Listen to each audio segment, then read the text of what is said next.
what's happening is we're loving our national parks to death. Well, I'm not a doctor, so you don't want to take my medical advice, but my understanding is that outdoors is generally safer. And I think a lot of people are hearing that, and therefore I do expect there to be a lot of pressure on places like the parks. It's the right thing to do, but it also makes sense from the economy's point of view in all of our states.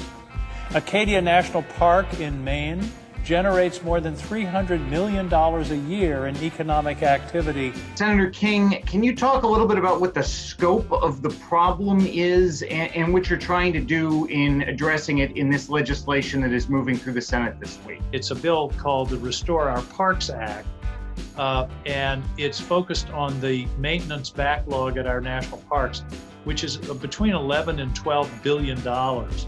Now, a lot of that is roads, but also a lot of it is buildings. We have a big old maintenance building, for example, at Acadia National Park in Maine, that's literally falling down. Last year, there were 330 million visitors to our national parks, which happens to be the entire population of every man, woman, and child in America. Now, they weren't all American, so it wasn't everybody visited, but they're very heavily visited.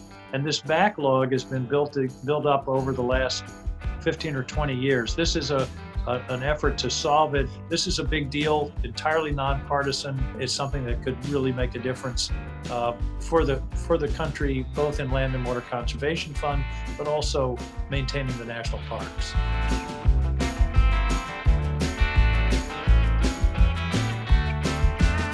I don't know if you can see over my left shoulder, there's a poster that I put up as a prop in the background, which is Cadillac Mountain. We want you to be up there to see the sunrise, Nils.